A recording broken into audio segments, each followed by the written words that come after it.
Bonjour, Jérôme Guillet. Donc, je suis managing director de Green Giraffe. On est aussi une boutique de conseil financier dans les énergies renouvelables. On a effectivement commencé dans l'éolien offshore, ce que j'avais fait chez Dexia. On a fait les premiers financements sans recours en 2006-2007 aux Pays-Bas, en Belgique. On fait un petit peu de solaire et d'éolien aussi. On a fait le refinancement de Cestas très récemment. Donc levée de fonds pour les projets qui vont être construits et transactions sur le vente ou achat de projets, donc sur la valorisation des projets. Donc l'offshore, l'éolien offshore reste pour recadrer tout de suite, ça reste une industrie essentiellement européenne. Il paraît qu'il y en a en Chine. C'est difficile de savoir ce qui se passe vraiment, si ça produit vraiment ou pas. Donc on a tendance à l'ignorer. De toute façon, c'est pas très ouvert aux étrangers, donc on peut dire que l'industrie, que l'industrie est quand même essentiellement et fondamentalement européenne, avec le Royaume-Uni qui a été en tête, l'Allemagne qui rattrape, et puis les autres pays autour de la mer du Nord. C'est essentiellement l'Europe du Nord où ça se passe. La France étant pas encore là, sur ce tableau, mais bien situé quand même dans les plans politiques.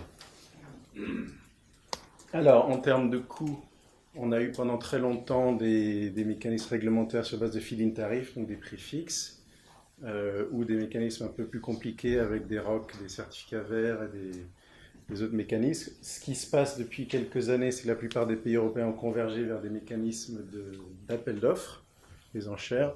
Alors, soit sur des tarifs fixes, soit sur ce qu'on appelle les contract for differences, où en fait il y a un prix fixe sur lequel on parie, sur lequel on bide, et une entité publique ou le réseau paye la différence entre le prix de marché et ce prix fixe. Donc les projets obtiennent toujours un prix fixe, mais vendent quand même leur électricité sur le marché, donc doivent gérer le coût de l'intermittence et autres en direct sur les marchés de gros. Il y a plusieurs mécanismes différents de Contract for Differences. Il y a le mécanisme de prix strictement fixe, comme en Angleterre et en France, où si le prix de marché est au-dessus, le projet doit rendre la différence par rapport au prix fixe. Et les Contract for Differences, où le prix est de facto un prix plancher, c'est-à-dire si le prix de marché est au-dessus, les projets peuvent garder le prix de marché, ils ne sont pas obligés de rendre la différence. C'est pour ça qu'on a des bids à zéro, je vais commenter tout de suite. C'est pas qu'ils vont avoir zéro comme revenu, c'est qu'ils acceptent d'avoir un plancher à zéro et donc de ne s'appuyer que sur les prix de marché. Il y a d'autres nuances dans ces appels d'offres qui ne les rendent pas directement comparables, puisque certains incluent le coût de connexion et réseau, d'autres pas. Certains sont inflatés ou pas, ce qui est aussi un impact sur le notionnel qui apparaît au début. Mais on note quand même une tendance très claire qui est pendant très longtemps. Donc les premiers appels d'offres, c'était aux Pays-Bas, c'est le projet Gemini, que nous avons financé en 2014, donc 600 MW qui sont en opération depuis 2 ans. Les appels d'offres français étaient parmi les premiers. Ils étaient compétitifs à l'époque. On considère qu'il y a en gros 20% de vent en moins que sur le site de Gemini. Le prix était plutôt agressif à l'époque, incluant toute la connexion réseau. Et depuis 2-3 ans, on voit une chute brutale des prix, avec notamment le projet Borssele 3-4 à 55, et les plus récents où il y a des bids à zéro. Alors certains ont dit que les bids à zéro étaient un petit peu des options sur le futur, que c'est des projets en 2025. Mais Borssele 3-4, donc il y a 55 € du mégawattheure, la construction commence cet été. Donc le financement va être signé dans quelques semaines, on est impliqué dedans. Donc ce sont des projets qui ont lieu. Borssele 3-4 a déjà été revendu, c'est public, Partners Group, un investisseur, a accepté d'entrer dans le projet en janvier. Les banques sont en train de le financer, le groupe de banques a fuité, donc il y a des informations dans la presse dessus. On est impliqué, mais je peux vous dire que ça va être signé dans quelques semaines. La dernière chose qui manque, c'est la certification de la turbine. Comme je disais, des turbines très récentes, les modèles ne sont pas encore... Donc ce sont des prix qui sont réels, ces prix baissés. Alors 55, là c'est sans la connexion réseau, qui est faite par Tenet aux Pays-Bas, mais on voit quand même une baisse très claire par rapport aux 179 d'il y a seulement 3-4 ans. Qu'est-ce qui a permis ces baisses? Une combinaison de facteurs. La première, c'est que grâce à cette dizaine d'années de tarifs assez élevés, l'industrie a pu se structurer, se développer et passer du stade expérimental au stade industriel. Avant, on prenait une barge, on mettait une grue dessus et on allait installer les turbines qui étaient des modèles onshore. Maintenant, on a des bateaux spécialisés, on a des turbines qui sont faites pour être en mer, de ne pas avoir besoin d'entretien, ainsi de suite. Donc l'industrie s'est structurée, elle est donc compétitive, ce qui veut dire qu'il y a des fournisseurs en compétition sur chacun des grands lots. Les turbiniers, il y a au moins Siemens et Vestas qui sont en concurrence, peut-être GE. Sur les installateurs marins, des gens comme Van Oord, DEME ou d'autres. Et pour les autres grands lots, pareil, il y a une vraie compétition. Donc cette compétition a pu entrer en jeu quand on est passé au mode des appels d'offres. Pendant des années, on n'avait souvent qu'un seul fournisseur disponible, donc il faisait de la rétro-ingénierie, et le prix de la turbine était celui qui permettait d'être compatible avec le tarif qui était disponible. Le deuxième élément qui a permis la baisse des prix, c'est que les gens ont compris qu'il y avait de la valeur.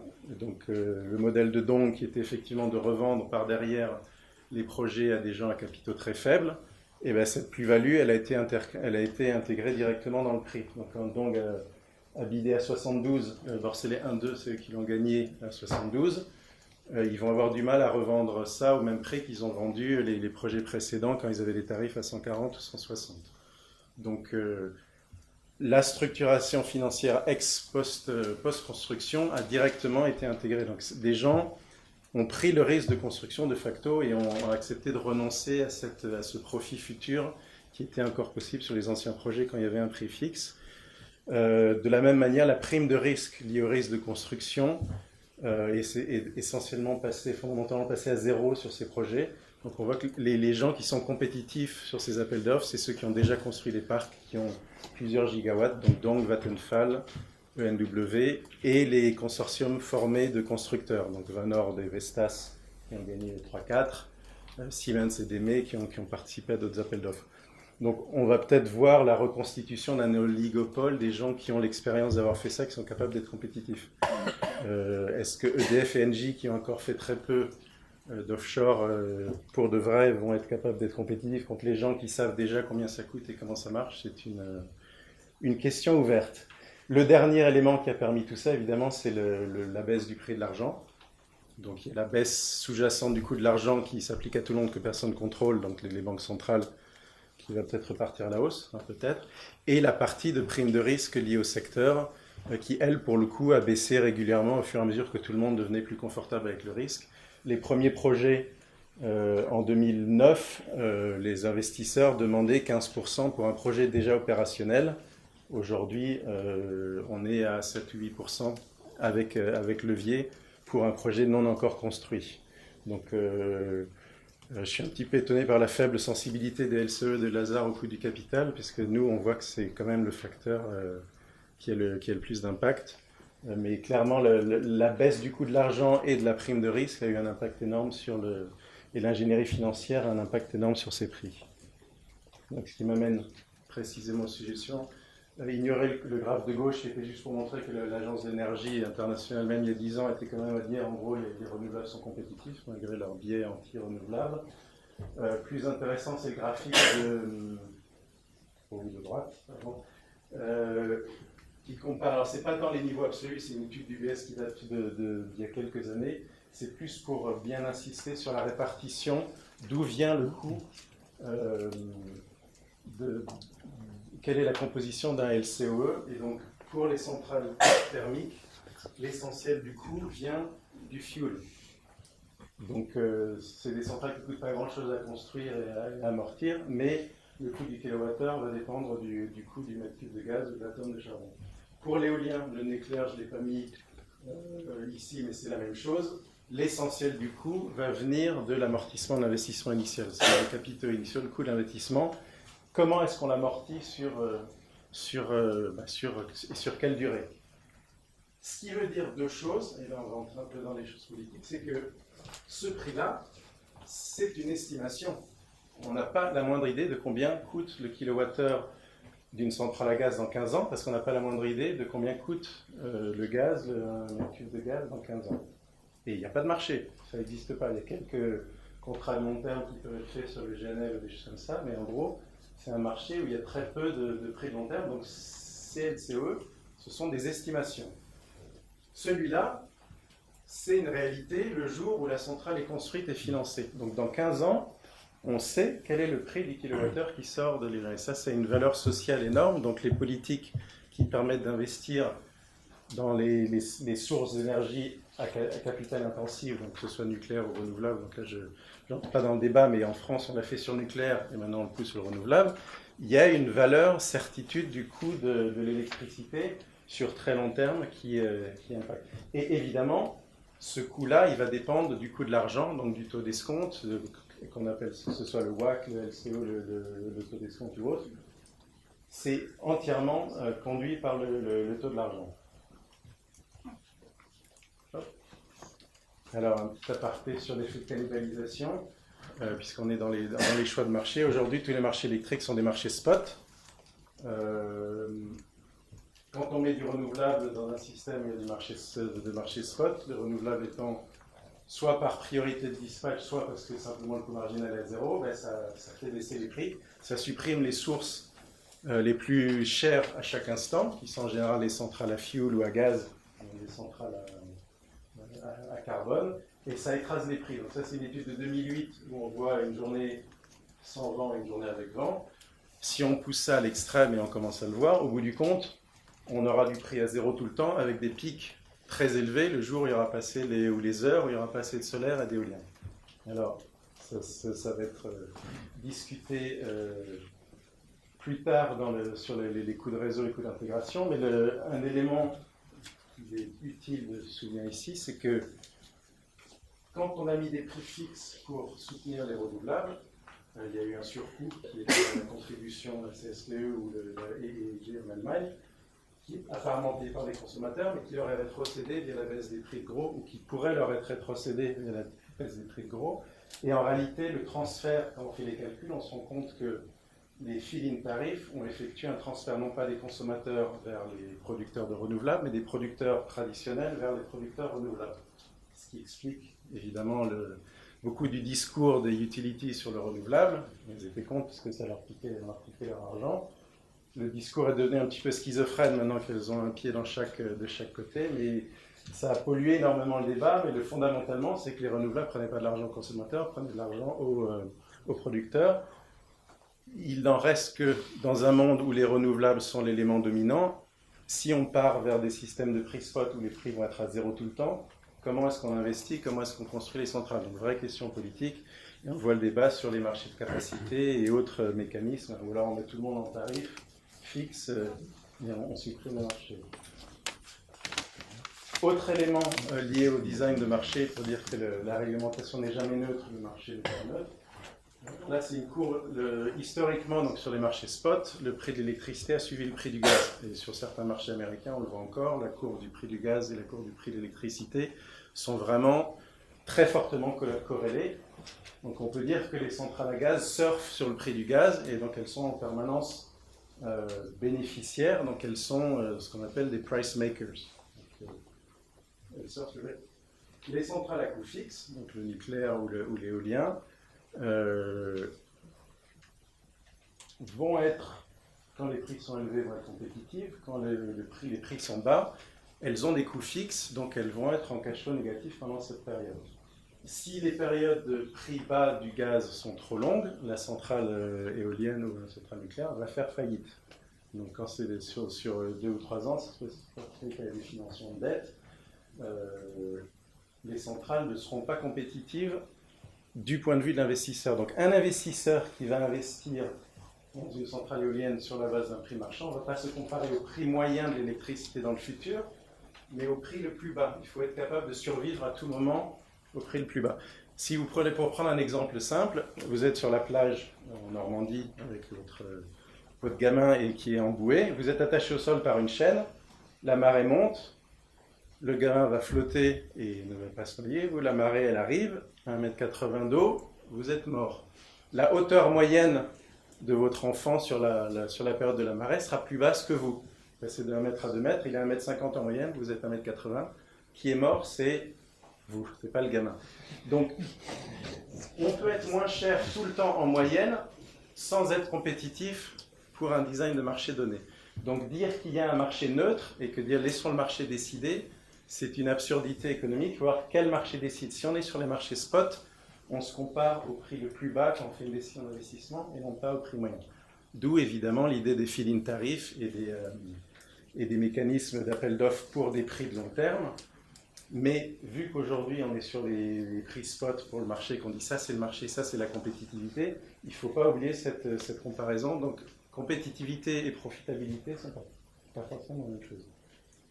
Dernier point, alors ne regardez pas le dessin, mais c'est simplement pour dire les projets peuvent être financés soit sur bilan, c'est ce que font généralement les grands électriciens, soit en financement de projet, donc avec la dette sans recours, où la dette n'est remboursée que par le projet. Et quand la dette n'est remboursée que par le projet, les banques vont évidemment se préoccupent pas juste de la santé financière de Engie ou de EDF, mais est-ce que le projet va être construit dans son budget, dans les temps, est-ce qu'il va produire assez, est-ce qu'il va générer assez de revenus pour... Donc les banques vont s'intéresser au contenu des contrats et à l'ensemble de la structuration de ces projets. Donc les projets de renouvelables sont très largement financés en financement de projet, en financement sans recours par les banques. Donc les contrats ne sont pas négociés de la même manière que ce que font les utilities. Et les utilities, pourquoi est-ce que je paierais plus cher pour avoir de la dette et en plus avoir les banques sur le dos qui m'expliquent comment faire mon job? Ces contrats sont plus chers, mais le coût du capital pour un projet donné peut être moins cher si on utilise la dette sans recours sur ce projet. Donc là, il y a un équilibre différent selon qu'on est avec un opérateur expérimenté qui gère lui-même les risques de construction avec plein de contrats différents et un petit opérateur qui va faire l'appel à des banques et qui va avoir très peu de contrats qui sont donc plus chers mais qui lui permettent d'avoir un taux de financement plus bas.